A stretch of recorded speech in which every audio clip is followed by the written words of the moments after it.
नमस्कार दोस्तों, कमला देवी सिंघवी कॉलेज कुचेरा की यूट्यूब व ऑनलाइन कक्षाओं में आप सबका एक बार फिर हार्दिक स्वागत, हार्दिक अभिनंदन। हम राजस्थान की जिलों के बारे में पढ़ रहे थे। पिछली क्लास में हमने पढ़ा था राजस्थान की खारे पानी की प्रमुख झीलें। राजस्थान की जिलों को दो भागों में बांटा गया, खारे पानी की झीलें और मीठे पानी की झीलें। आज हम अध्ययन करेंगे मीठे पानी की झीलें। तो सबसे पहले वो प्रश्न होता है, निम्न में से कौन सी झील है वो खारे पानी की है, कौन सी मीठे पानी की झील है। तो जब हमें खारे पानी की झीलों का नाम याद रहेगा तो ऑलरेडी मीठे पानी की झीलों का नाम भी हमें ऐसे याद करेंगे फिर भी पहचान सकते हैं। दूसरी ओर मीठे पानी की जो भी झीलें हैं वो अधिकांश झीलें कृत्रिम निर्मित है, जबकि खारे पानी की झीलें हैं वो प्राकृतिक रूप से निर्मित है। लेकिन मीठे पानी की भी कुछ झीलें हैं जो कि प्राकृतिक या प्रकृति द्वारा निर्मित है। तो उसमें एक है पुष्कर झील और एक है नकी झील। जब इनके बारे में विस्तार से पढ़ेंगे तो पढ़ेंगे कि प्राकृतिक रूप से कैसे निर्माण हुआ। लेकिन अन्य झीलें हैं वो किसी न किसी राजा, महाराजा या किसी बड़े शेख के द्वारा बनाई गई है। बनाने के दो उद्देश्य होते हैं।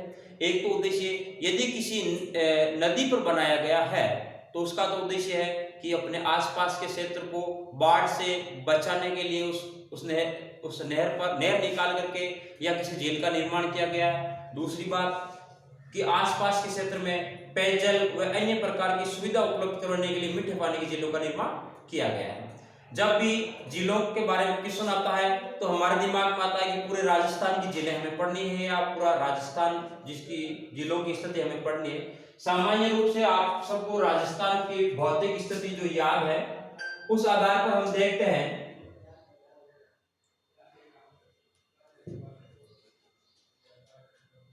तो राजस्थान का जो ये अरावली पर्वतमाला है,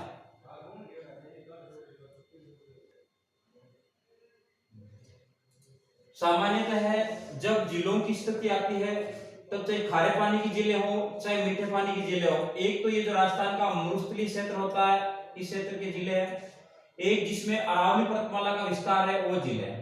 यहाँ से जो आपको पता होना चाहिए एमपी मध्य प्रदेश की सीमा लगती है वो झील है। इधर से आप देखते हैं तो बांसवाड़ा, प्रतापगढ़, चित्तौड़गढ़, भीलवाड़ा, कोटा, आगे चलते हैं तो झालावाड़, बारां, सवाई माधोपुर, करौली और यहाँ के मध्य की जिले हैं वो है टोंक, दौसा, टोंक और बूंदी। यहाँ पर कोई झील नहीं है। मतलब राजस्थान का दक्षिणी और दक्षिणी पूर्वी जो हिस्सा है वहां पर कोई झील नहीं। अब झील कहाँ है तो यहाँ तो ये मरुस्थलीय प्रदेश में है और यहाँ आपके अरावली पर्वतमाला क्षेत्र में है। तो जब भी आप कोई नोट्स बनाते हैं तो दो तरीके से बनाएंगे। ये लगभग इधर के जो जिले होते हैं 18-19 जिले होते हैं, तो उससे पहले आप 18-19 जिलों के नाम लिखेंगे, उसके बाद उस आगे लिखना आपको मीठे पानी की झीलें और उसके बाद में आपको लिखना है खारे पानी की झीलें। और जिलों को याद करने के दो तरीके, एक तो हम प्रत्येक झील का विस्तार से अध्ययन करेंगे, दूसरी ओर हमारे दिमाग में राजस्थान का मैप होना चाहिए। मैप के आधार पर हम याद करते हैं तो सबसे पहले श्री गंगानगर कोई झील नहीं है। उसके बाद हनुमानगढ़ में जब चलते हैं तो हमने जब घग्गर नदी के बारे में पढ़ा तब वहां पर पढ़ा तलवाड़ा नाम का स्थान, वहां पर घग्गर नदी प्रवेश करती है, वहां पर तलवाड़ा झील है जो सबसे गहरी झील है।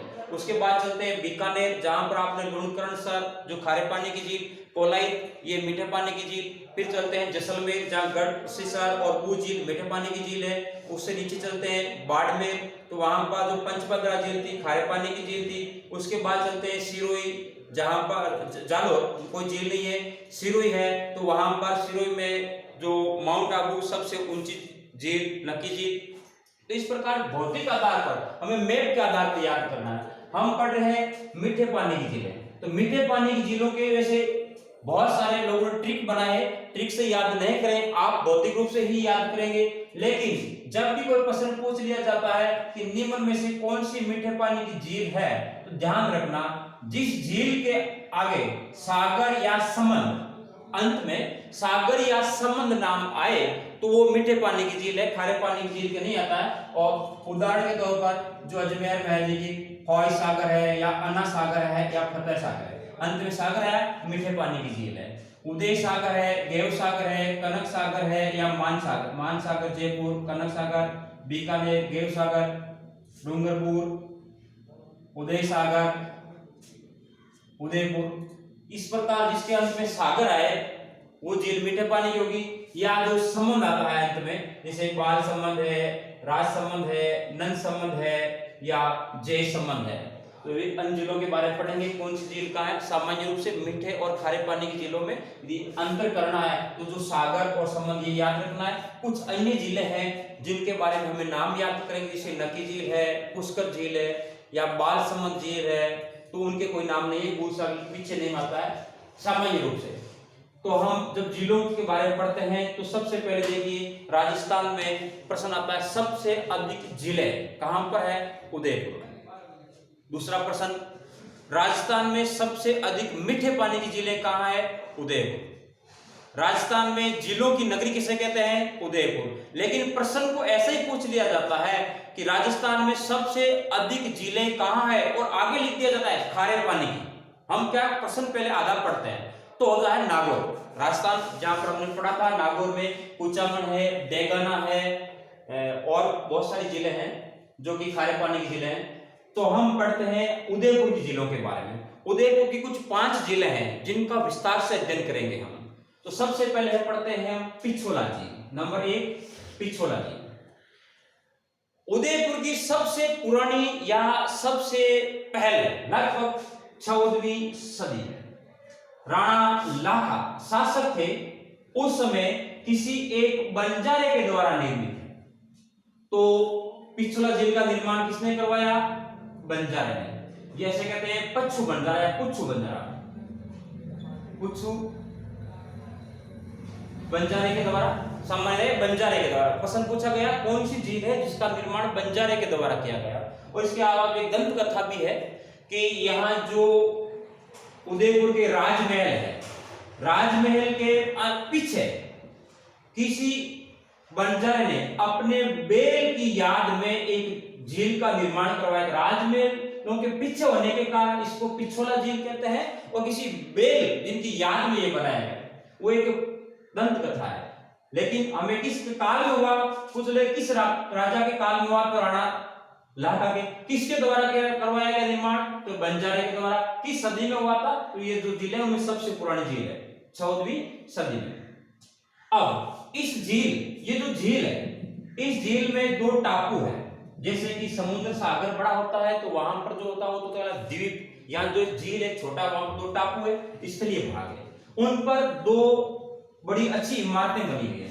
एक है जग मंदिर और एक है जग निवास महल।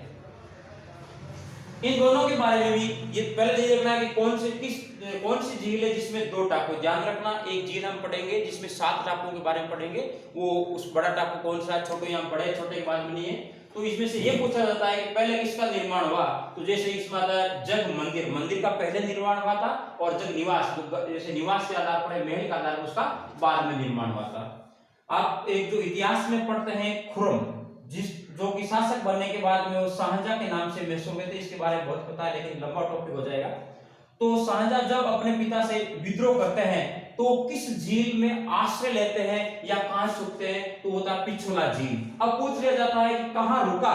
तो होता है जग मंदिर में। सीधा प्रश्न अभी जो पूछा गया वो पिछोला झील से, किस झील पे आश्रय लिया? तो पिछोला झील में। हो सकता है उनमें से और भी गहराई में पूछ ले, वो जग निवास में रुका या जग मंदिर में रुका, तो वो जग मंदिर में उसने आश्रय लिया था।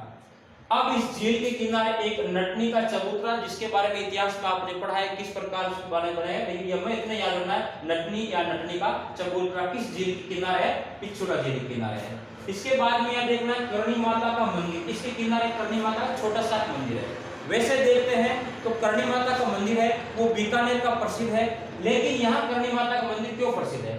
ध्यान रखना कि 2 पहाड़ियां होती है और इन 2 पहाड़ियों में एक पहाड़ी है छोटी, एक पहाड़ी बड़ी। जहां पर बड़ी पहाड़ी है, छोटी पहाड़ी, वहां पर एक पहाड़ी पर मंदिर है, वो मंदिर है करणी माता का। अब यहाँ छोटी पहाड़ी है, उस पर यहां तक जाती है एक सड़क, लेकिन यहां पर उस पर चढ़ाई में समस्या होती है, तो इस क्षेत्र को एक रोप वे वे का मतलब रास्ता है, यहाँ पर रोप वे सामान्यतः ये सही नाम तो बनता है रोक। रोक का मतलब चट्टान, तो चट्टानों को आपस में जोड़ने वाला, इसे रज्जु मार्ग या तार मार्ग भी कहा जाता है। इसमें है यहाँ सड़क द्वारा सीधा यहाँ पहुंचा जाता है। तो ये राजस्थान का दूसरा रोप वे है। 3 रोप वे है। अगली झील हम पढ़ेंगे आगे।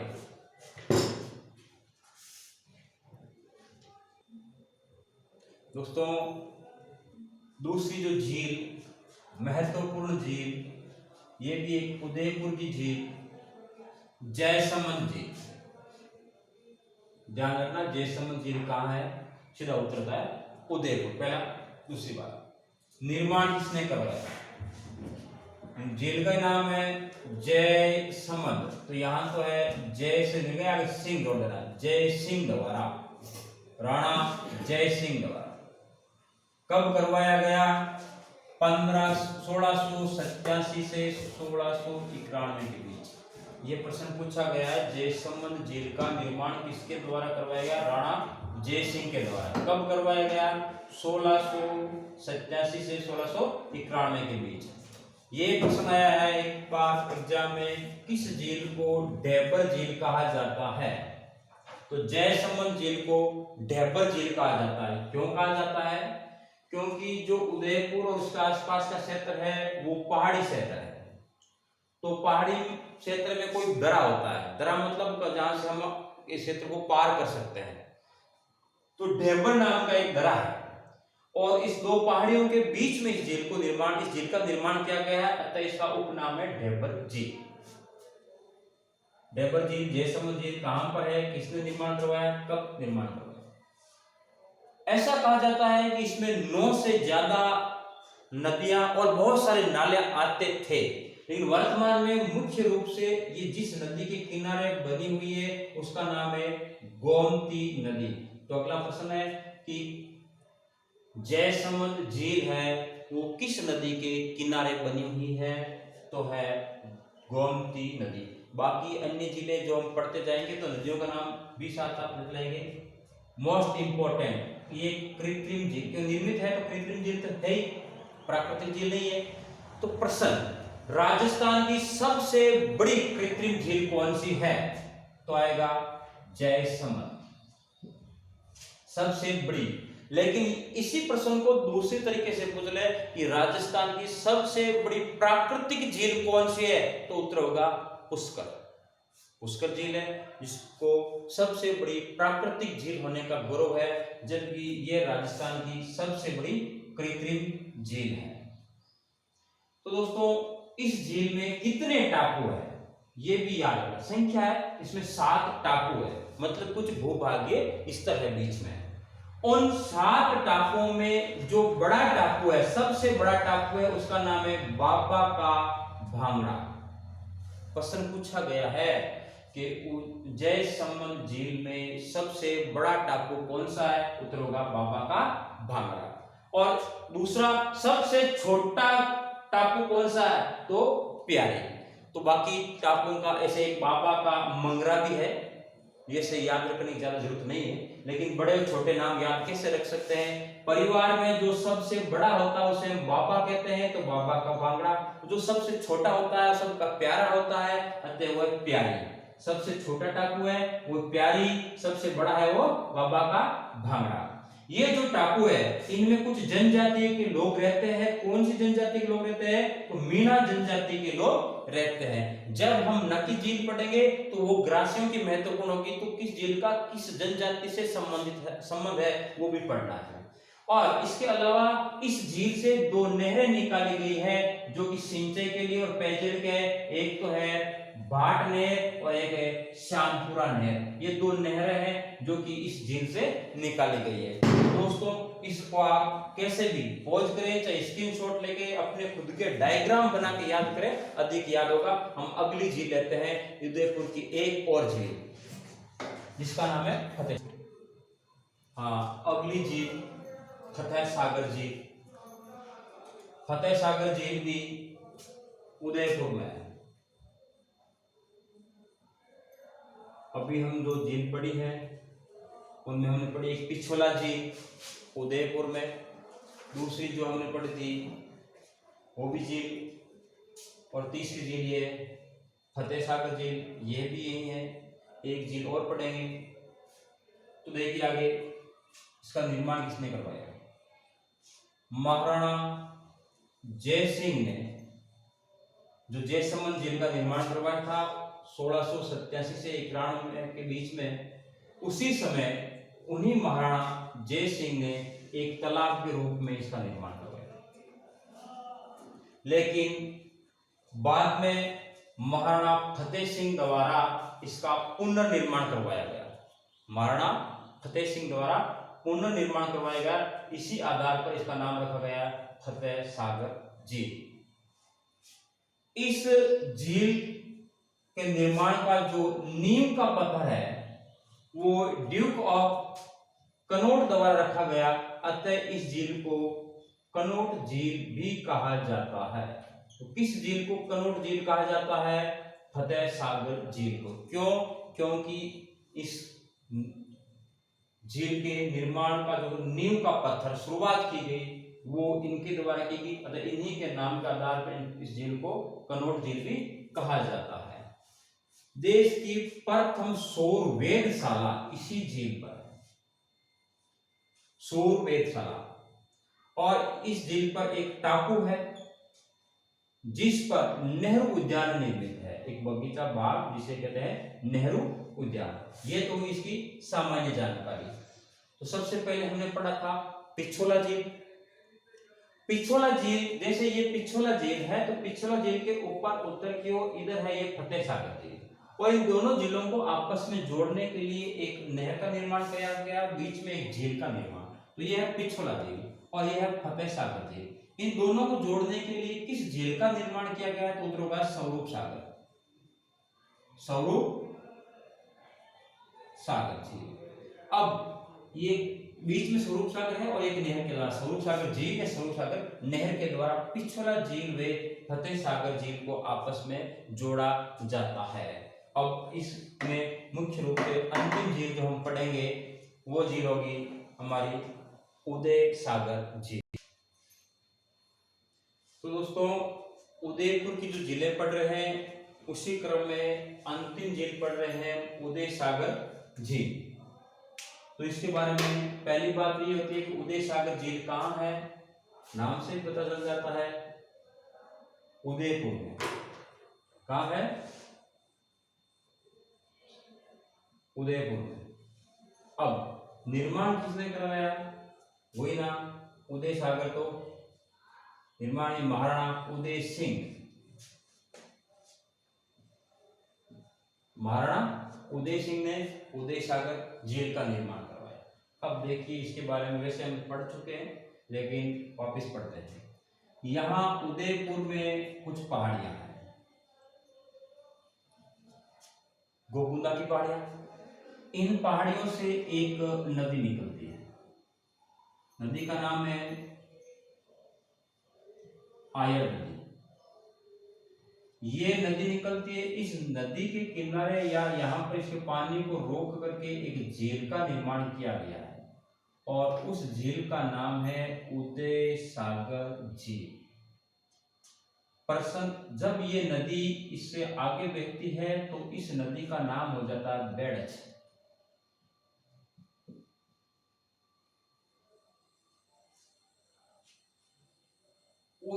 अब इस नदी के किनारे एक सभ्यता का विकास हुआ, उसका नाम है अहाड़ सभ्यता।